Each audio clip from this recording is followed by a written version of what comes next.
Hormuz প্রণালী খুলতে 6 শর্ত ইরানের। জাহাজে হামলা বন্ধের প্রতিশ্রুতি চায় যুক্তরাষ্ট্র। দাবি মানা ছাড়া কোনো পথ নেই ওয়াশিংটনের। কড়া বার্তা তেহরানের। গাজায় শান্তি পরিকল্পনা পরবর্তী ধাপে যেতে প্রস্তুত হামাস। ইসরায়েল শর্ত পূরণ করলেই হবে বাস্তবায়ন। পশ্চিম তীরে দখলদার বাহিনীর আগ্রাসন অব্যাহত। কিয়েভে রুশ ক্ষেপণাস্ত্র ও ড্রোন হামলা। একই পরিবারে অন্তত 4 জন নিহত। কয়েকটি এলাকায় অগ্নিকাণ্ড। সামরিক সহায়তা বাড়াতে মিত্রদের প্রতি আহ্বান জেলেনস্কির। চীনকে মোকাবিলায় তাইওয়ানের সামরিক মহড়া। অত্যাধুনিক প্রযুক্তির সমরাস্ত্রের প্রশিক্ষণ। অনুশীলনের মধ্যে এই দ্বীপের সীমানায় বেইজিংয়ের যুদ্ধ বিমানের অনুপ্রবেশ। এবং 38 ঘন্টার চরম ভোগান্তির অবসান। যাত্রী নিয়ে ঢাকার পথে রোম বিমানবন্দরে আটকা পড়া বিমানের ফ্লাইট। কর্তৃপক্ষের বিরুদ্ধে অব্যবস্থাপনার অভিযোগ।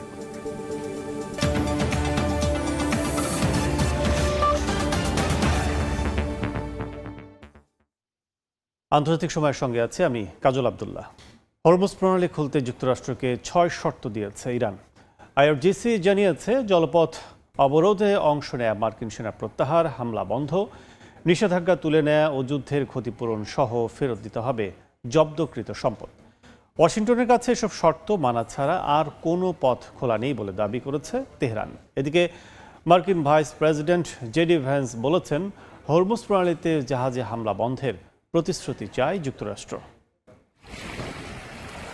যুক্তরাষ্ট্রের সঙ্গে সমঝোতা না হওয়া পর্যন্ত হরমুজ প্রণালী বন্ধ রাখার ঘোষণা দিয়েছে ইরান। সেই সঙ্গে 6টি শর্ত বেঁধে দিয়েছে তেহরান। এর মধ্যে রয়েছে ইরানের সর্বোচ্চ নেতার বিরুদ্ধে হুমকি বন্ধ, ইরান ও তার আঞ্চলিক মিত্রদের বিরুদ্ধে সামরিক অভিযান স্থায়ীভাবে বন্ধ, অবরোধে অংশ নেওয়া মার্কিন বাহিনী প্রত্যাহার, সাম্প্রতিক সংঘাতের ক্ষতিপূরণ, মার্কিন নিষেধাজ্ঞা প্রত্যাহার এবং ইরানের জব্দ সম্পদ ছেড়ে দেয়া। হরমুজ প্রণালী পুনরায় খোলার বিষয়টি নিজস্ব একটি নির্দিষ্ট প্রক্রিয়ার উপর নির্ভরশীল। এর সঙ্গে ইরান ও ওমানের আলোচনার কোনো সম্পর্কই নেই। হরমুজ প্রণালী কখন খুলবে তা নির্ভর করবে ইরান কি শর্তে এটি খুলতে চায় তার উপর। আর সেই সিদ্ধান্ত নির্ভর করছে ইরানের দেওয়া শর্তগুলো যুক্তরাষ্ট্র কতটা মেনে নেয় তার উপর। ইরানের সেনাবাহিনীর মুখপাত্র ব্রিগেডিয়ার জেনারেল আমির আকরামিনিয়া বলেছেন, প্রণালীতে ইরানের প্রতিষ্ঠিত নতুন অর্ডার অপরিবর্তনীয়। যুক্তরাষ্ট্রকে এই বাস্তবতা মেনে নিতে হবে, না হলে আগের চেয়েও অনেক বেশি মূল্য দিতে হবে বলে সতর্ক করেছেন তিনি। তবে হরমুজ নিয়ে কড়াকড়ির মধ্যে যুক্তরাষ্ট্রের সঙ্গে চুক্তির সম্ভাবনা দেখছেন ইরানের প্রেসিডেন্ট মাসুদ পেজিশকিয়ান। তার মতে বর্তমান পরিস্থিতিই সমঝোতায় পৌঁছানোর সেরা সময়। তিনি বলেছেন, যুদ্ধের পর ইরান ঐক্যবদ্ধ ও শক্ত অবস্থানে রয়েছে, আলোচনার মাধ্যমে নিজেদের অধিকার আদায় করতে চায়। ইরানের পররাষ্ট্রমন্ত্রী আব্বাস আরাকচির দাবি, ওমানের সঙ্গে হরমুজ নিয়ে একটি সমঝোতার খুব কাছাকাছি পৌঁছেছে ইরান। এখন ওমানের সঙ্গে আলোচনায় প্রথমে একটি অস্থায়ী নৌপথ চালুর বিষয় গুরুত্ব পাচ্ছে, পরে সেটিকে স্থায়ী রুটের ভিত্তি করার পরিকল্পনা রয়েছে। মার্কিন ভাইস প্রেসিডেন্ট জেডি ভ্যান্স বলেছেন, ইরান তাদের জানিয়েছে হরমুজ প্রণালীতে কোনো টোল আরোপের পরিকল্পনা নেই। তবে তেহরানের কথার চেয়ে কাজকেই গুরুত্ব দেবে ওয়াশিংটন। মালিহা সুহরওয়ার্দী, সময় সংবাদ। ইরান যুদ্ধ শেষ করার উপায় খুঁজতে ট্রাম্প প্রশাসনের প্রতি আহ্বান জানিয়েছেন যুক্তরাষ্ট্রের একজন শীর্ষ কর্মকর্তা। ভাইস প্রেসিডেন্ট জেডি ভ্যান্স, পররাষ্ট্রমন্ত্রী মার্কো রুবিও এবং সিআইএ পরিচালক জন র্যাডক্লিফ সহ ঊর্ধ্বতন কর্মকর্তাদের কাছে উদ্বেগ প্রকাশ করেছেন মার্কিন কর্মকর্তা জেনারেল ড্যান কেইন। সিএনএন-এ এক প্রতিবেদনে বিষয়টি তুলে ধরা হয়। ইরানের সঙ্গে যুদ্ধ আর দীর্ঘ করতে চায় না যুক্তরাষ্ট্র। গত কয়েক সপ্তাহে জেনারেল ড্যান কেইন ব্যক্তিগতভাবে যুদ্ধ শেষ করার উপায় খুঁজতে বলেছেন যুক্তরাষ্ট্রকে। ট্রাম্পের অন্যান্য শীর্ষ উপদেষ্টাদের কাছে স্পষ্ট করে বলেছেনও তা। তিনি মনে করেন, সংঘাত বাড়ানোর জন্য যে সামরিক বিকল্পগুলো রয়েছে তা হিতে বিপরীত হতে পারে এবং যুক্তরাষ্ট্রের জন্য তা ভালো ফল বয়ে আনবে না। সিএনএনের এক প্রতিবেদন বলছে, প্রেসিডেন্ট ডোনাল্ড ট্রাম্প ইরানে সেনা মোতায়েন করতে চান না। অন্যদিকে কেইন এবং অন্যান্য কর্মকর্তারা মনে করেন, শুধুমাত্র বিমান শক্তি দিয়ে তেহরানকে মার্কিন দাবি মানতে বাধ্য করা সম্ভব নয়। ইরানে যুক্তরাষ্ট্রের আক্রমণাত্মক অবস্থান থেকে সরে আসার আরেকটি দৃষ্টান্ত হল জুলাই মাসে ইরানে পরিকল্পিত হামলা স্থগিত করা। কেইন এবং অন্যান্য ঊর্ধ্বতন কর্মকর্তারা মনে করেছিলেন, যুক্তরাষ্ট্র সংঘাত বাড়ানোর চেষ্টা করলে এর পরিণতি হতে পারে ভয়াবহ, কারণ জবাবে মার্কিন মিত্রদের উপর ইরান কঠোর প্রতিশোধমূলক হামলা চালানোর হুমকি দিয়েছিল। প্রতিবেদনে যুক্তরাষ্ট্রের অস্ত্রের মজুদ কমে যাওয়া নিয়েও ক্রমাগত উদ্বেগ তুলে ধরা হয়, যা একটি দীর্ঘস্থায়ী সংঘাত চালিয়ে যাওয়ার ক্ষেত্রে ওয়াশিংটনের সক্ষমতাকে সীমিত করতে পারে। আরও বলা হয়, প্রশাসনের কর্মকর্তারা এখন এমন একটি ফলাফলের আশায় আছেন যাকে ট্রাম্প একই সঙ্গে একটি রাজনৈতিক বিজয় হিসেবে তুলে ধরতে পারবেন এবং কূটনীতির জন্যও সুযোগ রাখতে পারবেন, যার মধ্যে হরমুজ প্রণালী পুনরায় খুলে দেওয়ার একটি সম্ভাব্য চুক্তিও অন্তর্ভুক্ত। শাফিনা সুলতানা, সময় সংবাদ। মধ্যপ্রাচ্যে চলমান উত্তেজনার মধ্যে সৌদি আরব, তুরস্ক, পাকিস্তানের প্রতিরক্ষা চুক্তি ঘিরে উঠছে নানা প্রশ্ন। কেন এই সময়ে এমন জোট, আর এক দেশ আক্রান্ত হলে অন্য দুই দেশ কি সরাসরি যুদ্ধে জড়াবে কিনা চুক্তিতে সে বিষয়টিও স্পষ্ট নয়। এ নিয়ে এখনও কোনো প্রতিক্রিয়া জানায়নি যুক্তরাষ্ট্র। বিশ্লেষকদের মতে ট্রাম্প প্রশাসনের অনিশ্চিত পররাষ্ট্রনীতি ও ইসরায়েলকে অগ্রাধিকার দেওয়ার কারণে বিকল্প নিরাপত্তা কাঠামোর দিকে ঝুঁকছে মিত্ররা। ঐতিহাসিক ঘোষণা দিয়ে শুক্রবার মক্কায় পারস্পরিক প্রতিরক্ষা চুক্তিতে সই করে সৌদি আরব, তুরস্ক ও Pakistan. Makkah joint defence pact নামে পরিচিত এই চুক্তির লক্ষ্য যে কোনো আগ্রাসনের বিরুদ্ধে সম্মিলিত প্রতিরোধ গড়ে তোলা এবং তিন দেশের মধ্যে প্রতিরক্ষা সহযোগিতা আরও জোরদার করা। চুক্তি অনুযায়ী সদস্য তিন দেশের যে কোনো একটির ওপর সশস্ত্র হামলাকে তিন দেশের সবার ওপর হামলা হিসেবে বিবেচনা করা হবে। তবে কোনো দেশ আক্রান্ত হলে অন্য দুই দেশ কিভাবে প্রতিক্রিয়া জানাবে তা এখনও স্পষ্ট নয়। প্রতিটি পরিস্থিতিতে সরাসরি যুদ্ধে জড়ানোর বাধ্যবাধকতা আছে কিনা সে বিষয়ে চুক্তিতে স্পষ্ট নির্দেশনা নেই, কারণ তিন দেশের নিরাপত্তা হুমকি ভিন্ন। পাকিস্তানের উদ্বেগ ভারত ও আফগানিস্তান, সৌদি আরবের ইরান ও ইরান সমর্থিত গোষ্ঠী, আর তুরস্কের কুর্দি সশস্ত্র গোষ্ঠী ও ইসরায়েলকে ঘিরে। তাই এই প্রতিরক্ষা চুক্তি বাস্তবে কতটা কার্যকর হবে তা নিয়ে প্রশ্ন তুলছেন বিশ্লেষকরা। 2023 সালের 7 অক্টোবর ইসরায়েলে হামাসের আক্রমণ এবং পরবর্তীতে গাজায় সামরিক অভিযানের পর এই চুক্তি নিয়ে আলোচনা শুরু হয়। পরে ইরানে যুক্তরাষ্ট্র ও ইসরায়েলের হামলার পর তা আরও গতি পায়। বিশ্লেষকদের মতে আঞ্চলিক নিরাপত্তা উদ্বেগ ও প্রভাব বাড়ানোর লক্ষ্যেই তিন দেশ নতুন কৌশলগত অংশীদারিত্বের পথে এগিয়েছে। নতুন এই সামরিক সমীকরণে যুক্তরাষ্ট্রের প্রতিক্রিয়া কি হবে তা নিয়ে তৈরি হয়েছে অনিশ্চয়তা।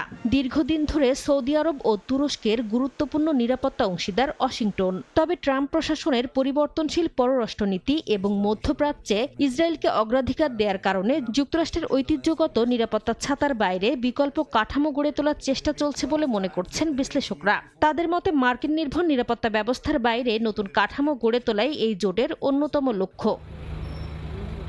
বিশ্লেষকদের মতে ভবিষ্যতের কোনো আঞ্চলিক সংকট বা সংঘাতি নির্ধারণ করবে ত্রিদেশীয় এই চুক্তি শুধু কূটনৈতিক বার্তায় সীমাবদ্ধ থাকবে নাকি সামরিক পদক্ষেপের মাধ্যমে নতুন শক্তির ভারসাম্য গড়ে তুলবে। নাসরিন রুমি, সময় সংবাদ। নেতানিয়াহু বাহিনীর অব্যাহত হামলার মধ্যে গাজার শান্তি পরিকল্পনা পরবর্তী ধাপে যেতে প্রস্তুত হামাস। ইসরায়েল শর্ত পূরণ করলে তারাও সেটি বাস্তবায়ন করবে বলে জানিয়েছে ফিলিস্তিনের স্বাধীনতাকামী সংগঠনটি। এদিকে পশ্চিম তীরেও চলছে দখলদার বাহিনীর আগ্রাসন। বেথলেহেমে অ্যাম্বুলেন্স লক্ষ্য করে গুলি চালিয়েছে ইসরায়েলি সেনারা। গাজায় ফিলিস্তিনিদের ওপর ইসরায়েলি হামলা আগ্রাসন দেখে বোঝার উপায় নেই উপত্যকাটিতে যুদ্ধবিরতি চলছে। স্থানীয় সময় শনিবারও খান ইউনিসের উত্তরে ফিলিস্তিনিদের একটি জমায়েতে গুলি চালালে কয়েকজন হতাহত হন। গাজার দক্ষিণাঞ্চলেও শুরু হয়েছে ব্যাপক ধ্বংসযজ্ঞ। মধ্যাঞ্চলের সালা আলদিন সড়কের পূর্বে এবং বিভিন্ন এলাকায় সামরিক যান থেকে গুলি চালানোর খবর পাওয়া গেছে। চিকিৎসার সুযোগ না পেয়ে মৃত্যুর প্রহর গুনছেন 20,000-এর বেশি রোগী। গাজায় ক্যান্সার, কিডনি বিকল ও গুরুতর আহতদের জন্য বন্ধ চিকিৎসার পথ। ধ্বংসস্তূপে পরিণত আল শিফা হাসপাতাল থেকে মিলছে জরুরি চিকিৎসা। রোগী ও স্বজনদের দাবি চিকিৎসার জন্য গাজা থেকে বের হওয়ার নিরাপদ ও নিয়মিত করিডর খুলে দিতে হবে। হামলা চললেও গাজা পরিকল্পনার পরবর্তী ধাপে যেতে প্রস্তুত থাকার কথা জানিয়েছে হামাস। মার্কিন প্রেসিডেন্ট ডোনাল্ড ট্রাম্পের সমর্থিত বোর্ড অফ পিস পরিকল্পনায় অস্ত্র হস্তান্তর ও গাজার নতুন প্রশাসনের কাছে ক্ষমতা দেওয়ার বিষয় রয়েছে। হামাস বলছে ইসরায়েল চুক্তির শর্ত বাস্তবায়ন শুরু করলেই তারা দ্বিতীয় ধাপে যেতে প্রস্তুত। এজন্য ওয়াশিংটনকে ইসরায়েলের ওপর চাপ প্রয়োগের আহ্বান জানিয়েছে সংগঠনটি। তবে হামাসের এই অবস্থানকে ভিন্নভাবে দেখছে ইসরায়েল। দেশটির নিরাপত্তা কর্মকর্তাদের অভিযোগ, সামরিক অভিযান ঠেকিয়ে সময় কিনতেই কূটনৈতিক প্রক্রিয়ায় সায় দিয়েছে হামাস। ইসরায়েলের অভ্যন্তরে পরিকল্পনাটি নিয়ে আপত্তিও বাড়ছে। অন্যদিকে পশ্চিম তীরে ফিলিস্তিনিদের ওপর ইসরায়েলি বসতি স্থাপনকারীদের সহিংসতা নিয়েও নতুন করে উত্তেজনা তৈরি হয়েছে। বেথলেহেমের দক্ষিণ পূর্বে আবু নাজিম এলাকায় ফিলিস্তিনি যানবাহন লক্ষ্য করে গুলি চালানোর অভিযোগ উঠেছে। অ্যাম্বুলেন্স ভাঙচুর এবং কর্মীদের ওপর পেপার স্প্রে ছুড়েছে বসতি স্থাপনকারীরা। একই সঙ্গে এক ফিলিস্তিনি চালকের ট্রাকে হামলা চালিয়ে তার হাত ভেঙে দেওয়ারও অভিযোগ রয়েছে। মালিহা সুহরওয়ার্দী, সময় সংবাদ। ইউক্রেনের রাজধানী কিয়েভে রাশিয়ার ক্ষেপণাস্ত্র ড্রোন হামলায় একই পরিবারের শিশুসহ অন্তত 4 জন নিহত হয়েছেন। একই সঙ্গে রুশ ব্যালিস্টিক ক্ষেপণাস্ত্র হামলায় কয়েকটি এলাকায় আগুন ছড়িয়ে পড়ে। এর মধ্যেই প্যাট্রিয়ট ক্ষেপণাস্ত্রের সরবরাহ বাড়াতে যুক্তরাষ্ট্র সহ মিত্রদের প্রতি আহ্বান জানিয়েছেন ইউক্রেনের প্রেসিডেন্ট জেলেনস্কি। এমনকি সার্বিয়া সফরে গিয়ে ইউরোপীয় সমর্থন জোরদারের চেষ্টাও করেছেন তিনি। রাতভর রুশ ড্রোন ও ব্যালিস্টিক ক্ষেপণাস্ত্র হামলায় আবারও কেঁপে উঠেছে ইউক্রেনের রাজধানী কিয়েভ। ব্রোভারি জেলার পুখিভকা এলাকায় ডাবল ট্যাপ ড্রোন হামলায় শিশুসহ একই পরিবারে 3 জন নিহত হয়েছেন। আহত হয়েছে বেশ কয়েকজন। কিয়েভে 6টি ব্যালিস্টিক ক্ষেপণাস্ত্র আঘাত হানলে বিভিন্ন এলাকায় আগুন ছড়িয়ে পড়ে।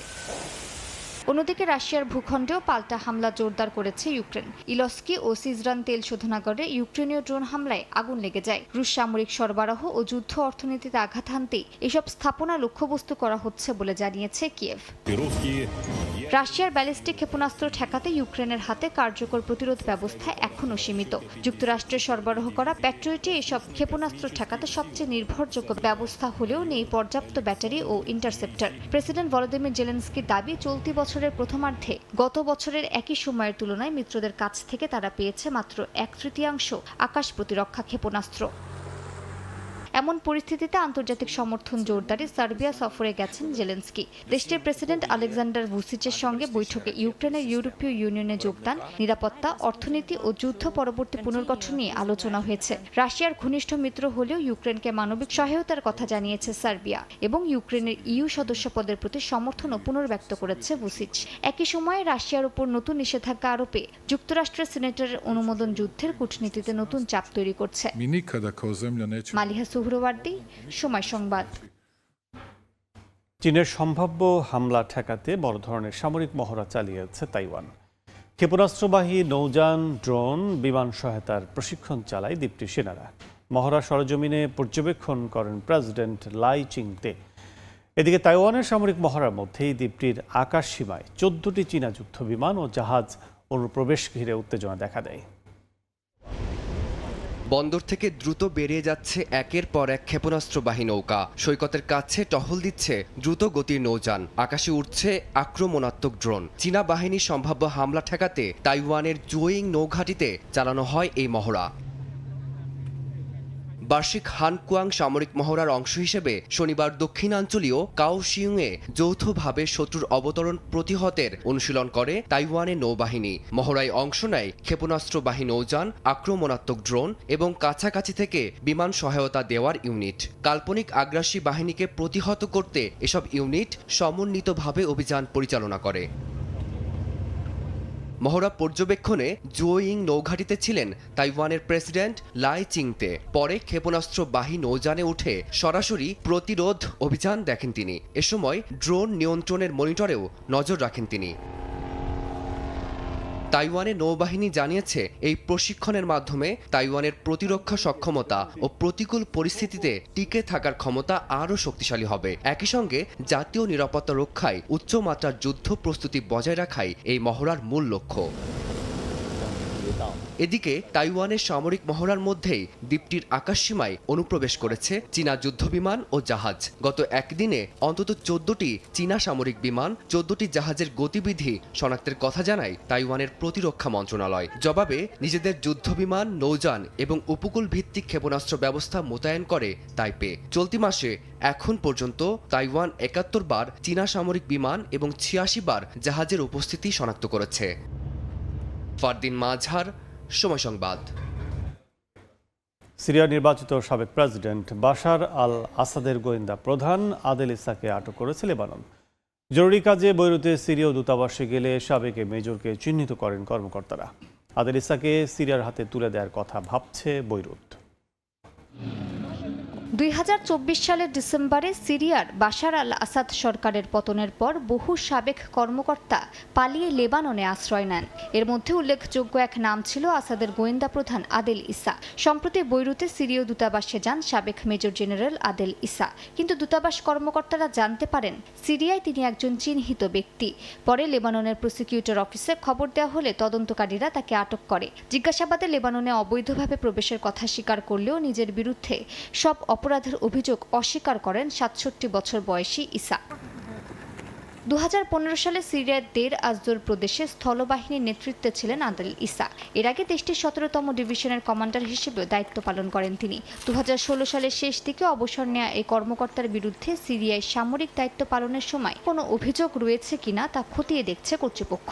লেবাননের পাবলিক প্রসিকিউটর এর মধ্যেই সিরিয়ার সমকক্ষের কাছে ইসার প্রত্যর্পণ সংক্রান্ত নথি চেয়েছেন।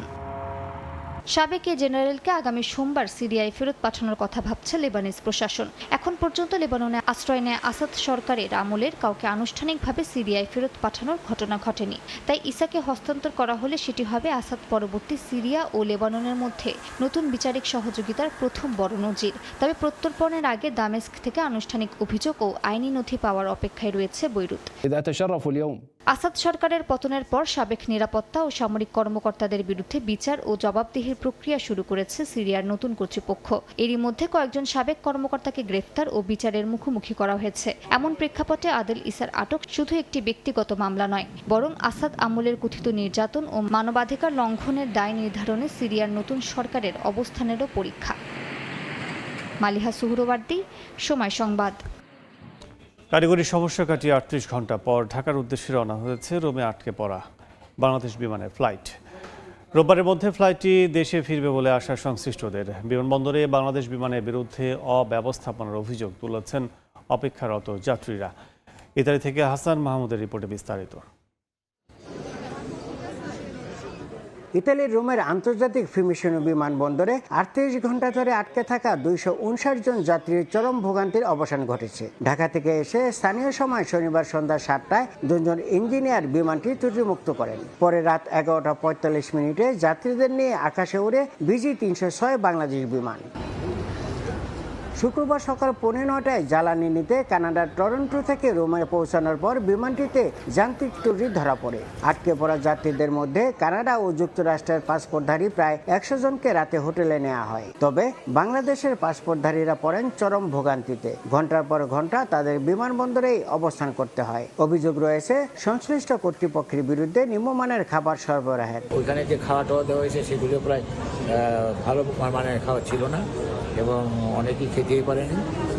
আর ওইখানে যেভাবে তারা রাখার বন্দোবস্ত করা হয়েছে এই ১৭০ জন লোককে, এটা একটা জায়গা হইলো, মানুষের বহুত কষ্ট হয়েছে। বাচ্চারা ঘুমাতে পারে নাই, আমিও ঘুমাতে পারিনি। এখানে আমি ৩ রাত যাবৎ ঘুমাই না। এটি হচ্ছে আমার নিজের অবস্থা, সবারই এরকম অবস্থা। কারণ সবাই রাতে ঘুমাতে পারছে না, খাওয়া দাওয়া করতে পারছে না এবং একটু শান্তিমতো যে বসবে বা শুবে তার কোনো ব্যবস্থা নেই। শনিবার ভোর ৫টায় বিমানবন্দরে ফিরিয়ে আনা হয় হোটেলে নেওয়া ১০০ যাত্রীকে। তাদেরও ঘন্টার পর ঘন্টা অপেক্ষা করতে হয় লাউঞ্জে। ইতালির রোম থেকে হাসান মাহমুদ, সময় সংবাদ। ভারতের ঝাড়খণ্ডে নিয়োগ পরীক্ষায় অনিয়মের অভিযোগে টানা ১৫ দিনের মতো বিক্ষোভ চলছে। রাজ্য সরকারের সঙ্গে দ্বিতীয় দফার বৈঠকেও সমাধান না মেলায় আগের দাবিতে আন্দোলনকারীরা। ১৪তম জেপিএসসি পরীক্ষা বাতিল, স্বাধীন তদন্ত ও পরীক্ষা ব্যবস্থা সংস্কারের দাবিতে আন্দোলন অব্যাহত রাখার ঘোষণা তাদের। দাবি না মানলে আগামী ১০ আগস্ট বিধানসভা ঘেরাওয়ের হুঁশিয়ারও দিয়েছেন আন্দোলনকারীরা। ভারতের ঝাড়খণ্ডে নিয়োগ পরীক্ষায় প্রশ্ন ফাঁস ও অনিয়মের অভিযোগ ঘিরে উত্তেজনা দিন দিন বাড়ছে। শুক্রবার প্রথম দফার বৈঠক ব্যর্থ হওয়ার পর শনিবার ফের রাজ্য সরকারের সঙ্গে আলোচনায় বসেন আন্দোলনরত শিক্ষার্থীরা। দেবেন্দ্রনাথ মাহাতোর নেতৃত্বে ৮ সদস্যের প্রতিনিধি দলের সঙ্গে বৈঠক করে ৫ সদস্যের সরকারি প্যানেল। তবে দ্বিতীয় দফার আলোচনাতেও মেলেনি কোনো চূড়ান্ত সমাধান। যদিও রাজ্য সরকারের দাবি বৈঠক ইতিবাচক হয়েছে, শিক্ষার্থীরা যেসব অনিয়মের অভিযোগ তুলেছেন সেগুলো দ্রুত সমাধানের আশ্বাস দিয়েছেন মন্ত্রীরা। নিয়োগ প্রক্রিয়া সংস্কারে শিক্ষার্থীদের পরামর্শ পাঠানোর জন্য একটি ইমেল আইডিও চালু করেছে সরকার। বৈঠক ব্যর্থ হওয়ার পর আন্দোলন চালিয়ে যাওয়ার ঘোষণা দিয়েছেন শিক্ষার্থীরা। 14তম জেপিএসসি সিভিল সার্ভিস পরীক্ষা বাতিলই তাদের অন্যতম প্রধান দাবি। পাশাপাশি নিয়োগ প্রক্রিয়ায় অনিয়মের অভিযোগে সিবিআই কিংবা ঝাড়খণ্ডের বাইরের অবসরপ্রাপ্ত হাইকোর্ট বিচারপতিদের নিয়ে স্বাধীন তদন্তের দাবি তাদের। ভবিষ্যতে স্বচ্ছ ও দুর্নীতিমুক্ত নিয়োগ নিশ্চিত করতে কাঠামোগত সংস্কারের দাবি জানিয়েছেন আন্দোলনকারীরা। শুধু সরকারি আশ্বাস নয়, লিখিত ও কার্যকর সিদ্ধান্ত প্রয়োজন বলে জানান তারা। দাবি পূরণ না হলে আগামী 10 আগস্ট বিধানসভা অভিমুখে মিছিলের হুঁশিয়ারিও দিয়েছেন আন্দোলনরত শিক্ষার্থীরা। কাকুলি আখতার, সময় সংবাদ। পেট্রোলিয়ামের ওপর আরোপিত কর বাতিলের দাবিতে পাকিস্তানের বিভিন্ন শহরে ব্যাপক বিক্ষোভ হয়েছে। জনগণের ওপর অতিরিক্ত করের বোঝা চাপিয়ে দেওয়া হচ্ছে বলে অভিযোগ তাদের। আর্জেন্টিনায় প্রেসিডেন্টের অর্থনৈতিক সংস্কারের বিরুদ্ধে রাজপথে নামেন হাজারো মানুষ। এছাড়া কলম্বিয়া ও কোস্টারিকাতেও সরকার বিরোধী বিক্ষোভ হয়েছে। আর্জেন্টিনার প্রেসিডেন্ট হাভিয়ের মিলের অর্থনৈতিক সংস্কারের বিরুদ্ধে স্থানীয় সময় শুক্রবার রাজধানী বুয়েনোস আইরেসে বিক্ষোভ করেছেন শত শত মানুষ। দেশটির শ্রমের পৃষ্ঠপোষক সেন্ট কায়েতানের উৎসবকে ঘিরে আয়োজিত এই কর্মসূচিতে উঠে আসে মজুরি কমা, বেকারত্ব, অনিশ্চয়তা ও জীবনযাত্রার ব্যয়ের চাপের অভিযোগ। বিক্ষোভকারীরা বলছেন, সরকারের বর্তমান অর্থনৈতিক মডেল কর্মসংস্থান ও উৎপাদন বাড়ানোর বদলে বৈষম্য বাড়াচ্ছে। আর্থিক ভারসাম্য ও বাজার নিয়ে নানা বক্তব্যের আড়ালে লাখো কর্মজীবী নারী পুরুষ প্রতিদিন এমন এক বাস্তবতার ভেতর দিয়ে যাচ্ছেন যেখানে মজুরি কমে যাচ্ছে, অনিশ্চয়তা বাড়ছে, বেকারত্বের শিকার হচ্ছেন মানুষ। ভবিষ্যৎ নিয়েও তৈরি হচ্ছে গভীর আতঙ্ক। পেট্রোলিয়ামের ওপর আরোপিত শুল্ক বাতিলের দাবিতে বিক্ষোভ হয়েছে পাকিস্তানে। শুক্রবার করাচি, লাহোর ও ইসলামাবাদে রাজপথে নামেন হাজারো মানুষ। বিক্ষোভকারীদের অভিযোগ, জ্বালানির ওপর অতিরিক্ত করের বোঝা চাপিয়ে সাধারণ মানুষকে চাপে ফেলছে সরকার। করাচিতে গুরুত্বপূর্ণ সড়ক অবরোধ করে বিক্ষোভ করেন তারা। কলম্বিয়ার রাজপথে বিরোধীদের সরব অবস্থান। নবনির্বাচিত প্রেসিডেন্ট আবেলার্দো দে লা এসপ্রিয়েলার তীব্র সমালোচনা করেছেন কংগ্রেসম্যান ও প্রেসিডেন্ট প্রার্থী ইভান সেপেদা। তার অভিযোগ, এসপ্রিয়েলা কলম্বিয়ার স্বার্থের প্রতিনিধিত্ব করবেন না, বরং যুক্তরাষ্ট্রের এজেন্ট হিসেবে কাজ করবেন। নতুন সরকারের নীতির বিরোধিতায় ক্যাবিনেট ফর লাইফ গঠনের ঘোষণা দিয়ে সেপেদা বলেন, ঘৃণার জবাব ঘৃণা কিংবা কর্তৃত্ববাদের জবাব সহিংসতা দিয়ে দেওয়া হবে না। ব্যাপক বিক্ষোভ হয়েছে কোস্টারিকাতেও। রাজধানী সান হোসেতে শত শত মানুষ সরকার বিরোধী স্লোগান দিয়ে রাস্তায় নামেন। তাদের অভিযোগ, বিচার বিভাগের ওপর চাপ তৈরি এবং ক্ষমতার ভারসাম্য নষ্টের মাধ্যমে গণতান্ত্রিক প্রতিষ্ঠানগুলোকে দুর্বল করা হচ্ছে। সরকারের প্রতি বিচার বিভাগের ওপর হস্তক্ষেপ বন্ধের আহ্বান জানান বিক্ষোভকারীরা। কাকুলি আখতার, সময় সংবাদ। অভিবাসী সংকট নিয়ে এবারে ইউরোপের দুই দেশ স্পেন ও ইতালির মধ্যে উত্তেজনা শুরু হয়েছে। সেউতায় প্রায় ৮০,০০০ অভিবাসী প্রবেশের পর স্পেনের সঙ্গে সীমান্ত তল্লাশি শুরু করে ইতালি। জবাবে ইতালির নাগরিকদের জন্য সীমান্তে তল্লাশি চালুর ঘোষণা দিয়েছে স্পেন, যা আগামী ৭ সেপ্টেম্বর পর্যন্ত চলবে। মরক্কো থেকে যাওয়া অভিবাসীদের ঢল সামলাতে গিয়ে এবার বিরোধে জড়িয়েছে স্পেন ও ইতালি। বিপুল সংখ্যক মানুষ সেউতা ভূখণ্ডে ঢোকার পর স্পেনের সঙ্গে সীমান্ত তল্লাশি চালু করে রোম। পাল্টা ব্যবস্থা নিয়েছে মাদ্রিদ। ইতালি থেকে স্পেনে প্রবেশকারীদের পাসপোর্ট, জাতীয়তা ও ভিসা যাচাই শুরু করেছে স্পেন। আগামী ৭ সেপ্টেম্বর পর্যন্ত চলবে এই ব্যবস্থা। এর মধ্যেই সেউতায় অব্যাহত রয়েছে মানবিক সংকট। গত সপ্তাহে মরক্কো থেকে হেঁটে এবং সাগরপথে হাজার হাজার মানুষ প্রবেশ করে স্পেনের এই ভূখণ্ডে। তাদের মধ্যে বিপুল সংখ্যক শিশু রয়েছে। বর্তমানে সেখানে থাকা অভিবাসী ও আশ্রয় প্রার্থীদের মধ্যে অন্তত ১৩৪২ জন শিশু। শিশুদের থাকার জায়গার ভয়াবহ সংকট তৈরি হয়েছে। অন্তত ১১০০ শিশু সহায়তা প্রয়োজন হলেও সেউতায় থাকার ব্যবস্থা আছে মাত্র ৯০ জনের। পরিস্থিতি সামাল দিতে দুটি স্কুলকে অস্থায়ী আশ্রয়কেন্দ্র হিসেবে ব্যবহার করেছে কর্তৃপক্ষ। একই সঙ্গে আরও জায়গা খুঁজছে তারা। অভিভাবকহীন ও অরক্ষিত শিশুদের নিরাপত্তা নিয়ে উদ্বেগ জানিয়েছে মানবাধিকার সংগঠনগুলো। শিশুদের সহায়তায় ২,৫০,০০,০০০ ইউরো বরাদ্দ করেছে স্পেন সরকার। তবে এই উদ্যোগের বিরোধিতা করেছে দেশটির কট্টর ডানপন্থী দল ভক্স। ঈশিতা আক্তার, সময় সংবাদ। নাগরিকত্ব আবেদন পরবর্তী দীর্ঘসূত্রতায় চরম হতাশায় পর্তুগালের কয়েক লাখ অভিবাসী। বছরের পর বছর অপেক্ষায় থাকা এসব অভিবাসীরা রেসিডেন্স পারমিট নবায়ন করতে গিয়েও পড়েছেন চরম ভোগান্তিতে। সব শর্ত পূরণ করেও নির্ধারিত সময়ের পরও দীর্ঘ অপেক্ষাকে অপ্রত্যাশিত বলছেন তারা। সংশ্লিষ্টরা বলছেন বিপুল সংখ্যক আবেদনের বিপরীতে নেই পর্যাপ্ত জনবল, অভাব রয়েছে রাজনৈতিক সদিচ্ছারও। তারিকুল হাসান আশিকের রিপোর্টে বিস্তারিত। পর্তুগালের জাতীয় পরিচয়পত্র বা সিটিজেন কার্ড ও পাসপোর্ট ইস্যু নবায়ন সহ বিভিন্ন সিভিল রেজিস্ট্রির দায়িত্বে থাকা সংস্থা ইনস্টিটিউট অফ রেজিস্ট্রিজ অ্যান্ড নোটারি দেশটিতে বসবাসরত অভিবাসীদের নাগরিকত্ব আবেদন যাচাই বাছাই শেষে নাগরিকত্ব দেওয়ার কাজটিও করে থাকে এই সংস্থা। সাম্প্রতিক সময়ে বিপুল সংখ্যক আবেদনের বিপরীতে স্বল্প জনবলে নাগরিকত্ব আবেদন প্রক্রিয়ায় তৈরি হয়েছে দীর্ঘ জট। কয়েক বছর আগেও আবেদনের 6 মাস থেকে 1 বছরের মধ্যে নাগরিকত্ব মিললেও বর্তমানে অপেক্ষার সময় বেড়েছে কয়েক গুণ। অফিস ভেদে বর্তমানে অভিবাসীদের অপেক্ষা করতে হচ্ছে 2.5 থেকে 4 বছরেরও বেশি সময়। অন্যদিকে নাম বা কাঠামোগত নানা পরিবর্তন আনা হলেও সেবার মানে খুব একটা পরিবর্তন আনতে পারেনি দেশটিতে থাকা অভিবাসীদের রেসিডেন্স পারমিট ইস্যু ও নবায়নের দায়িত্বে থাকা সংস্থা agency for integration, migration and asylum.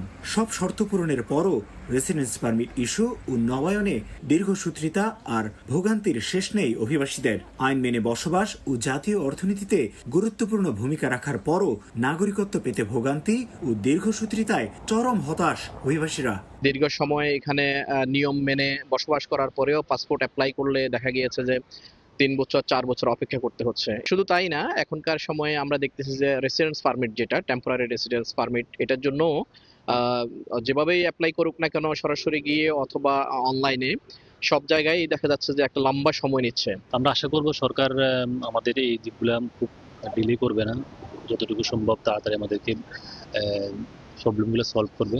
পরিসংখ্যান বলছে দেশের মোট 428টি আইআরএনএ নিষ্পত্তির অপেক্ষায় থাকা নাগরিকত্ব আবেদনের সংখ্যা 5 থেকে 7 লাখ, যা সক্ষমতার তুলনায় অকল্পনীয়। অন্যদিকে নানা পদক্ষেপ সত্ত্বেও আইমায়ও ঝুলে আছে বিপুল সংখ্যক রেসিডেন্স পারমিটের আবেদন। নাগরিকত্ব আবেদন গৃহীত হতে বা রেসিডেন্স পারমিট পেতে অভিবাসীদের চরম ভোগান্তি ও দীর্ঘসূত্রিতার কারণ হিসেবে সরকারের সদিচ্ছাকে দায়ী করছেন অভিবাসন সংশ্লিষ্টরা। তারা বলছেন এসব আবেদন থেকে বিপুল পরিমাণ রাজস্ব আদায় করলেও সরকার সংশ্লিষ্ট প্রতিষ্ঠানগুলোর সক্ষমতা বাড়াতে কোনো বিনিয়োগই করছে না। তাই সরকারের সদিচ্ছা ও সরাসরি হস্তক্ষেপ ছাড়া এই সমস্যার সমাধান দেখছেন না তারা। তারিকুল হাসান আশিক, সময় সংবাদ, লিসবন, পর্তুগাল। কসোভোর পার্লামেন্টে ভারপ্রাপ্ত প্রধানমন্ত্রীকে লক্ষ্য করে ডিম ছুড়েছেন বিরোধী দলের আইন প্রণেতারা। স্থানীয় সময় শনিবার রাজধানী প্রিস্টিনায় সংসদীয় অধিবেশন চলাকালে এমন ঘটনা ঘটে। ভারপ্রাপ্ত প্রধানমন্ত্রী আলবিন কুর্তি বিরোধী দলগুলোর সঙ্গে রাজনৈতিক সমঝোতায় পৌঁছাতে স্পিকারকে আরও সময় দেওয়ার অনুরোধ জানান। সেই অনুরোধ অনুমোদন হওয়ার পরই ক্ষোভে ফেটে পড়েন বিরোধী আইন প্রণেতারা। গেল জুনে আগামী নির্বাচনে জয়ী দল পার্লামেন্ট গঠনের এই অধিবেশন আহ্বান করে, তবে শুরু থেকেই এর বৈধতা নিয়ে প্রশ্ন তোলে বিরোধীরা। ভয়াবহ দাবানলে বিপর্যস্ত কানাডার ব্রিটিশ কলাম্বিয়া। পুড়ে ছাই হয়ে গেছে 24,000 একর বনভূমি। আগুন লোকালয়ের কাছে ছড়িয়ে পড়ায় 20,000 বেশি বাসিন্দা নিরাপদ স্থানে সরে গেছেন। স্পেন ও সার্বিয়াতে নিয়ন্ত্রণে আসেনি দাবানল। মোকাবিলায় কাজ করছে 1,500-এর বেশি দমকল কর্মী। দাবানলের কবলে পড়েছে ইতালির লেক গার্দা এলাকাও। দাবানলের আগুনে বিপর্যস্ত কানাডার ব্রিটিশ কলম্বিয়ার ওয়াইন ও ফল উৎপাদন অঞ্চল। দ্রুত ছড়িয়ে পড়া আগুনে এরই মধ্যে পুড়ে গেছে 23,000 একরের বেশি বনভূমি। আগুন লোকালয়ের কাছে ছড়িয়ে পড়ায় সামারল্যান্ড, পিচল্যান্ড সহ ওকানাগান লেকের পশ্চিমাঞ্চল থেকে 20,000-এর বেশি বাসিন্দা নিরাপদ জায়গায় সরে গেছেন। এরই মধ্যে সামারল্যান্ডে জারি হয়েছে জরুরি অবস্থা। আগুনের ভয়াবহ গতি দেখে আতঙ্কিত হয়ে পড়েছেন স্থানীয়রা। প্রত্যক্ষদর্শীরা জানান, মাত্র কয়েক ঘন্টার ব্যবধানে আগুনের বিস্তার কয়েকশো হেক্টর থেকে কয়েক হাজার হেক্টরে পৌঁছে যায়। দাবানল মোকাবিলায় প্রায় 1,500 দমকল কর্মী কাজ করছেন। ইউরোপেও ভয়াবহ রূপ নিয়েছে দাবানল পরিস্থিতি। স্পেনের দক্ষিণাঞ্চলীয় হুয়েলবা প্রদেশে আগুনে পুড়েছে প্রায় 10,000 একর বনভূমি। নিবলা এলাকায় আগুনের কারণে সরিয়ে নেওয়া হয়েছে প্রায় 350 বাসিন্দাকে। 3 শতাধিক দমকল কর্মীর সঙ্গে আগুন নিয়ন্ত্রণে কাজ করছে সামরিক ইউনিট। সার্বিয়ার ডেলিব্রাতো স্যান্ডস প্রকৃতি সংরক্ষণ এলাকায় তৃতীয় দিনের মতো জ্বলছে দাবানল। আগুন নিয়ন্ত্রণে কাজ করছে হেলিকপ্টার ও দমকল কর্মীরা। অন্যদিকে ইতালির লেক গার্দার তিগনালে এলাকায় আগুন ছড়িয়ে পড়ার পর নিরাপত্তার স্বার্থে সরিয়ে নেওয়া হয়েছে 2 শতাধিক বাসিন্দাকে। কাকুলি আখতার, সময় সংবাদ। তীব্র গরমে ধুঁকছে বিশ্ব, বাদ পড়েনি যুদ্ধবিধ্বস্ত গাজাও। ধ্বংসস্তূপ আর তাঁবুর দমবন্ধ গরমে ফিলিস্তিনিরা তাই পরিবার নিয়ে ছুটে যাচ্ছেন সৈকতে। সন্তান, পরিবার পরিজন নিয়ে সমুদ্র স্নানই যেন হয়ে উঠেছে ক্ষণিকের শান্তি। যুদ্ধ তাদের স্বাভাবিক জীবনে ছন্দপতন ঘটালেও কেড়ে নিতে পারেনি একটু বাঁচার আকাঙ্ক্ষা। সমুদ্রের নীল জলে একটুখানি স্বস্তি খুঁজছে গাজার শিশুরা। কেউ পানিতে নেমে খেলছে, কেউ কেউ সন্তানকে নিয়ে ঢেউয়ের সঙ্গে মিশে যাওয়ার চেষ্টা করছে। চারপাশে যুদ্ধের ক্ষত আর ধ্বংসের মধ্যে কয়েক ঘন্টার জন্য যেন সবকিছু ভুলে থাকতে চান তারা। 2 বছরেরও বেশি সময় ধরে সংঘাতে স্বাভাবিক জীবন হারিয়ে গেলেও সমুদ্রের এই সামান্য সময়টুকুই এখন গাজাবাসীর কাছে বড় এক পাওয়া। তীব্র গরমে তাঁবুর ভেতরে থাকা কঠিন হয়ে পড়েছে। পলিথিন আর কাপড়ে তৈরি অস্থায়ী আশ্রয়গুলো দিনের তাপে যেন আগুনের চুল্লি। তাই শিশুদের নিয়ে অনেকেই ছুটে যাচ্ছেন সমুদ্রের তীরে। ঠান্ডা পানিতে শরীর জুড়ানোর পাশাপাশি সন্তানদের মুখে একটু হাসি দেখার চেষ্টাও করছেন বাবা মায়েরা। মানুষজন তাঁবুর অসহনীয় গরম থেকে বাঁচতে বাইরে এসেছে। কেউ কেউ শুধু একটু স্বস্তির জন্য এখানে এসেছে। যুদ্ধ, ভয়, হত্যাকাণ্ড আর ধ্বংসযজ্ঞে আমাদের জীবনের 3টি বছর হারিয়ে গেছে। আমরা স্বজন হারিয়েছি, ধ্বংস হয়ে গেছে পুরো দেশটাই। তবুও সৃষ্টিকর্তার উপর আমাদের বিশ্বাস আছে, দেশ আবারও পুনর্গঠিত হবে। আমরা গরম থেকে বাঁচতে এখানে এসেছি। এখানকার পরিস্থিতি তুলনামূলক শান্ত। আশপাশে কোনো বোমা হামলা বা গোলাবর্ষণ নেই। সৈকতে একটু আনন্দ করতে এসেছি। গত কয়েকদিনে ইসরায়েলি হামলা ও গোলাবর্ষণ কিছুটা কমায় সাময়িক স্বস্তি পেয়েছেন গাজার মানুষ। সেই বিরতিতে সৈকত হয়ে উঠেছে শিশুদের জন্য তুলনামূলক নিরাপদ একটি জায়গা। ধ্বংসের এই জনপদে তাই সমুদ্রের ঢেউয়েই যেন একটু জীবনের স্পন্দন খুঁজছেন ফিলিস্তিনিরা। নাসরিন রুমি, সময় সংবাদ। জাপানের ওকিনাওয়া অঞ্চলে আঘাত এনেছে শক্তিশালী টাইফুন ডলফিন। এর আঘাতে বিদ্যুৎ বিচ্ছিন্ন হয়ে পড়েছে 14,000-এর বেশি বাড়িঘর। বাতিল করা হয়েছে সব ফ্লাইট। আগের প্রায় 2,60,000 বাসিন্দাকে সরিয়ে নেওয়ার নির্দেশ দেওয়া হয়েছে। অন্যদিকে ভারতের আসামে ভয়াবহ বন্যায় মৃতের সংখ্যা বেড়ে 98 জনে দাঁড়িয়েছে। এখনও উন্নতি হয়নি পরিস্থিতির। টানা বৃষ্টিতে রাজধানী নয়াদিল্লিও ডুবেছে হাঁটু পানির নিচে। জাপানের দক্ষিণাঞ্চলে আঘাত এনেছে শক্তিশালী টাইফুন ডলফিন। এর প্রভাবে প্রবল বৃষ্টি, ঘন্টায় সর্বোচ্চ 162 কিলোমিটার বেগের বাতাস ও 216 কিলোমিটার পর্যন্ত দমকা হাওয়া বইছে। ওকিনাওয়া ও কাগোশিমা অঞ্চলে কয়েকজন আহত হয়েছেন। প্রায় 14,000 ভবন বিদ্যুৎ বিচ্ছিন্ন হয়ে পড়েছে। এরই মধ্যে অনেককে আশ্রয় কেন্দ্রে নেওয়া হয়েছে। বাতিল করা হয়েছে বিমানবন্দরের সব ফ্লাইট। এদিকে টাইফুনটি রোববার রাত থেকে সোমবার ভোরের মধ্যে চীনের জেজিয়াং ও ফুজিয়ান উপকূলে আঘাত হানতে পারে বলে আশঙ্কা করা হচ্ছে। এর আগে চীন বন্দর কার্যক্রম ও 162টি ফেরি চলাচল বন্ধ করেছে। নিংবো বিমানবন্দরও রোববারের সব ফ্লাইট স্থগিত করা হয়েছে। পূর্বাঞ্চলে 600 মিলিমিটারের বেশি বৃষ্টির পূর্বাভাসও দেয়া হয়েছে। ভারী বৃষ্টিতে বিপর্যস্ত হয়ে পড়েছে চীনের উত্তর পশ্চিমাঞ্চলীয় শানসি প্রদেশ। টানা বর্ষণের কারণে বিভিন্ন এলাকায় দেখা দিয়েছে বন্যা, ক্ষতিগ্রস্ত হয়েছে শত শত বাড়িঘর, প্লাবিত হয়েছে গ্রাম ও সড়ক। কোথাও আবার পানির তোড়ে নদীখাল উপচে পড়ায় নিচু এলাকাগুলোতে দেখা দিয়েছে ভয়াবহ জলাবদ্ধতা। নিরাপদ স্থানে সরিয়ে নেওয়া হয়েছে হাজারো বাসিন্দাকে। বন্ধ করে দেওয়া হয়েছে পর্যটন কেন্দ্র, রাফটিং কার্যক্রম ও বাস চলাচল। এদিকে যুক্তরাষ্ট্রের নিউ ইয়র্ক ও আশপাশের এলাকায় শুক্রবার রাতে তীব্র বজ্রঝড়, ভারী বৃষ্টি ও আকস্মিক বন্যায় ব্যাপক ক্ষয়ক্ষতি হয়েছে। নিউ জার্সি, নিউ ইয়র্ক ও কানেকটিকাটে হাজারো মানুষ বিদ্যুৎহীন হয়ে পড়ে। লিটল ফলস ও অন্যান্য এলাকায় গাছ ও বিদ্যুতের তার পড়ে যায়। ঝড়ের কারণে রেল চলাচল সাময়িকভাবে বন্ধ বা বিলম্বিত হয়। টানা বৃষ্টিতে পানিতে তলিয়ে গেছে ভারতের রাজধানী নয়াদিল্লি। সড়কে হাঁটু পানি, কোথাও তারও বেশি। পানিবন্দী হয়ে সাধারণ মানুষ। জলমগ্ন রাস্তায় বিকল হয়ে পড়ে আছে যানবাহন, তৈরি হয়েছে দীর্ঘ যানজট। স্থানীয়দের দাবি, কোনো কোনো এলাকায় পানির গভীরতা এতটাই বেশি যে একজন মানুষ পুরোপুরি তাতে ডুবে যেতে পারেন। দিল্লির পাশাপাশি বন্যার ভয়াবহতা ভারতের উত্তর পূর্বাঞ্চলীয় আসামেও। প্লাবিত হয়েছে গ্রাম, ঘরবাড়ি, কৃষিজমি ও সড়ক। দিনের পর দিন পানিবন্দী মানুষ আশ্রয় নিয়েছেন ত্রাণ শিবিরে। বন্যার তোড়ে কোথাও সড়কের অংশ ভেসে গেছে, পানিতে ডুবে আছে স্বাস্থ্যকেন্দ্র। ক্ষয়ক্ষতি নিরূপণ ও ত্রাণ তৎপরতা জোরদারে জরিপ শুরু করতে যাচ্ছে রাজ্য প্রশাসন। বন্যায় বেড়ে চলেছে মৃতের সংখ্যাও। নাদিম মারজান, সময় সংবাদ। ব্রাজিলের রিও ডি জেনিরোর কাছে জঙ্গলে একটি হেলিকপ্টার বিধ্বস্ত হয়ে 4 জন নিহত হয়েছেন। নিহতদের মধ্যে পাইলট ও 3 যাত্রী রয়েছেন। দুর্গম বনাঞ্চলে হেলিকপ্টারটি বিধ্বস্ত হওয়ায় উদ্ধারকারী দলকে ঘটনাস্থলে পৌঁছাতে বেশ বেগ পেতে হয়। দুর্ঘটনার পর আগুন ধরে গেলে দমকল বাহিনীর সদস্যরা তা নিয়ন্ত্রণে আনেন। প্রায় 40 জন দমকল কর্মী, 11টি টহল দল ও 4টি ইউনিট উদ্ধার অভিযানে অংশ নেয়। স্থানীয় গণমাধ্যমে বরাতে জানা যায়, নিহতরা কলম্বিয়ার পর্যটক। তারা একই পরিবারের সদস্য ছিলেন। দুর্ঘটনার কারণ এখনও জানা যায়নি।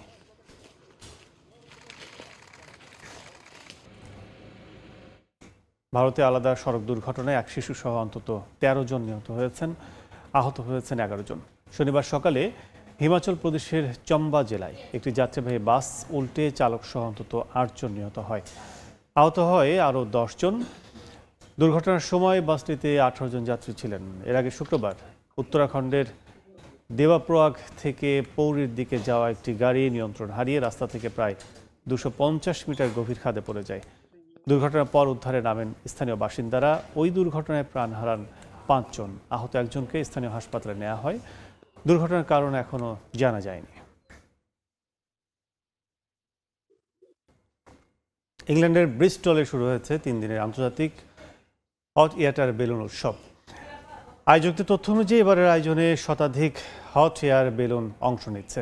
আকাশ জুড়ে রঙিন বেলুন দেখতে উৎসুক মানুষের ভিড় জমেছে ব্রিস্টলে। আগুনের তাপে ধীরে ধীরে ফুলে উঠছে বিশাল বেলুন। অংশগ্রহণকারীরা বার্নারে আগুন দিচ্ছেন। প্রস্তুতি শেষে একে একে এয়ার বেলুন উঠছে আকাশে। ইংল্যান্ডের ব্রিস্টলে 3 দিনের আন্তর্জাতিক হট এয়ার বেলুন উৎসবে দেখা মিলেছে এই দৃশ্যের। ইভেন্ট ওয়েবসাইটের তথ্য অনুযায়ী এবারের উৎসবে 100-র বেশি হট এয়ার বেলুন উড়ানো হচ্ছে। ব্রিস্টনের অ্যাস্টন কোর্ট এস্টেটের পাহাড়ি এলাকা থেকে উঠছে এসব বেলুন। একদল এয়ার বেলুনে চড়ে চারপাশের দৃষ্টিনন্দন দৃশ্য দেখে রোমাঞ্চিত। অন্যদিকে মাটিতে দাঁড়িয়ে সেই দৃশ্য ক্যামেরাবন্দি করছেন অন্য দর্শনার্থীরা। 1979 সালে শুরু হওয়া 3 দিনের ব্রিস্টল ইন্টারন্যাশনাল বেলুন ফিয়েস্তা এখন শহরটির অন্যতম জনপ্রিয় বার্ষিক আয়োজন। বেলুনের রঙে আর উৎসবের আমেজে ব্রিস্টলের আকাশ যেন হয়ে উঠেছে আরও বর্ণিল। ফারদিন মাঝার, সময় সংবাদ। ফ্রান্সের রাজধানী প্যারিসে এবার পর্যটকদের মনোযোগ আকর্ষণ করছে ফয়েল সার্ফিং, যেখানে পানির উপর উড়ে বেড়ানোর অনুভূতি পাচ্ছেন পর্যটকরা। তীব্র গরমে একটু স্বস্তি পেতে সেনের পানিতে আনাগোনা বাড়ছে স্থানীয় বাসিন্দাদেরও। তবে নদীর পানির পরিচ্ছন্নতা নিয়ে দীর্ঘদিন থেকেই প্রশ্ন রয়েছে। প্রথম দেখায় মনে হতে পারে পানির উপর দিয়ে উড়ে বেড়াচ্ছেন একদল মানুষ। কল্পনায় নয়, বাস্তবেই এমন দৃশ্যের দেখা মিলেছে ফ্রান্সের রাজধানী প্যারিসে, যেখানে সেইন নদীর উপর এক ধরনের বিশেষ ইলেকট্রিক সার্ফিং বোর্ডে করে ভেসে বেড়াচ্ছেন স্থানীয় বাসিন্দা থেকে শুরু করে পর্যটকরা। রোদ ঝলমলে বিকেলে নতুন এই অভিজ্ঞতা নিতে পেরে উচ্ছ্বসিত তারা। নদীর গাঢ় নীল জলে ঝাঁপিয়ে পড়ার পরে উঠে দাঁড়াতে হয় বোর্ডে। এর কয়েক সেকেন্ডের মাঝেই পানি থেকে কয়েক ফুট উপর দিয়ে চলতে শুরু করে ফয়েল বোর্ড। মোটর চালিত ফয়েল পানির নিচে চাপ তৈরি করে বোর্ডকে উপরে তুলে দেয়, ফলে পানির সংস্পর্শ ছাড়াই উড়ে চলার মতো অনুভূতি তৈরি হয়। শারীরিকভাবে বেশ পরিশ্রমের হলেও কয়েকবার বোর্ডে দাঁড়াতে পেরেই উচ্ছ্বসিত অনেকে। এটা অসাধারণ। ব্যক্তিগতভাবে আমি সবাইকে 2টি পরামর্শ দেব। প্রথমে বিষয়টি বুঝতে হবে, দ্বিতীয়ত সত্যিই মনে হবে আপনি উড়ছেন। তবে কেউ কেউ হয়তো প্রথমবারেই উঠতে পারবেন, আর এর জন্য আত্মবিশ্বাসটা খুব জরুরি। এটি সত্যিই দারুণ অভিজ্ঞতা। 2025 সালে সেইন নদীর তীরে ফয়েল ইন প্যারিস নামে এই বিনোদন কেন্দ্র চালু করেন প্রশিক্ষক নিকোলা পারদুনে। পুয়ের্তো রিকোতে এই খেলাটির সঙ্গে পরিচিত হওয়ার পরই এর প্রতি আগ্রহ তৈরি হয়। প্যারিসে এমন সুযোগ পাওয়াটা ভাগ্যের ব্যাপার বলেও জানান তিনি। পানি থেকে উঠে আসার পর সবাই একমত যে প্যারিসে এমন কিছু করার সুযোগ পাওয়াটা সত্যি অসাধারণ। সবারই মনে হয় যেন অন্য কোনো জায়গায় চলে এসেছেন তারা, অথচ প্যারিসে থেকেই পানির উপর উড়ে চলার সুযোগ পাচ্ছি আমরা। যদিও সেইনের পানির পরিচ্ছন্নতা নিয়ে দীর্ঘদিন ধরেই প্রশ্ন রয়েছে। 2024 সালের প্যারিস অলিম্পিকের পর জনসাধারণের জন্য নদীর কিছু অংশে সাঁতার কাটার সুযোগও চালু হয়েছে। চলতি গ্রীষ্মে তাপপ্রবাহ বাড়ায় সেইনের পানিতে মানুষের উপস্থিতিও বেড়েছে। যদিও অংশগ্রহণকারীরা বলছেন সাহস করে নেমে পড়ার পর অভিজ্ঞতাটা বেশ উপভোগ্য। বরকতুল্লাহ, সময় সংবাদ। মঙ্গোলীয় ঐতিহ্য আর সংস্কৃতির বর্ণিল আয়োজনে জমে উঠেছে নাদাম উৎসব। চীনের গাংসু প্রদেশের সুবেই মঙ্গোলীয় স্বায়ত্তশাসিত কাউন্টির তৃণভূমিতে বসেছে এই উৎসব। ঘোড়সওয়ারি, ঐতিহ্যবাহী গান, নাচ আর লোকজ পরিবেশনায় অংশ নিয়েছেন 4 অঞ্চলের মঙ্গোলীয় সম্প্রদায়ের মানুষ। ঘোড়ার পিঠে লাল নিশান উড়িয়ে উৎসবস্থলে প্রবেশ করছেন অংশগ্রহণকারীরা। কেউ আবার ঐতিহ্যবাহী মঙ্গোলীয় পোশাকে হাতে হাদা স্কার্ফ নিয়ে মাতিয়ে তুলছেন পুরো আয়োজন। গানজু প্রদেশের সুবেই মঙ্গোলীয় স্বায়ত্তশাসিত কাউন্টির তৃণভূমিতে বসেছে এবারে নাদাম উৎসব। গানজু, ছিংহাই, শিনচিয়াং ও ইনার মঙ্গোলিয়া থেকে এতে যোগ দিয়েছেন মঙ্গোলীয় সম্প্রদায়ের মানুষ। মঙ্গোলীয় দীর্ঘসঙ্গীত, লোকনৃত্য আর ঐতিহ্যবাহী বাদ্যযন্ত্র তোপসুরের সুরে মুখর হয়ে ওঠে পুরো আয়োজন। মোগাও গুহার দেয়ালচিত্র থেকে অনুপ্রাণিত পোশাকেও দেখা যায় মডেলদের। আয়োজনে ছিল ফেইতিয়া নৃত্যসহ নানা সাংস্কৃতিক পরিবেশনা। মঙ্গোলীয় ভাষায় নাদাম শব্দের অর্থ বিনোদন বা খেলাধুলা। তৃণভূমির মানুষের কাছে এটি শুধু উৎসব নয়, নিজেদের ঐতিহ্য, সংস্কৃতি আর লোকজ জীবনধারা উদযাপনের বড় আয়োজন। ফারদিন মাঝার, সময় সংবাদ। আন্তর্জাতিক সময়ের শীর্ষ সংবাদগুলো জানিয়ে দিচ্ছি আরেকবার। হরমুজ প্রণালী খুলতে 6 শর্ত ইরানের। জাহাজে হামলা বন্ধের প্রতিশ্রুতি চায় যুক্তরাষ্ট্র। দাবি মানা ছাড়া কোনো পথ নেই ওয়াশিংটনের, কড়া বার্তা তেহরানের। গাজায় শান্তি পরিকল্পনা পরবর্তী ধাপে যেতে প্রস্তুত হামাস। ইসরায়েল শর্ত পূরণ করলেই হবে বাস্তবায়ন। পশ্চিম তীরে দখলদার বাহিনীর আগ্রাসন অব্যাহত। এবং কিয়েভে রুশ ক্ষেপণাস্ত্র ড্রোন হামলা, একই পরিবারের অন্তত 4 জন নিহত, কয়েকটি এলাকায় অগ্নিকাণ্ড। সামরিক সহায়তা বাড়াতে মিত্রদের প্রতি আহ্বান জেলেনস্কির।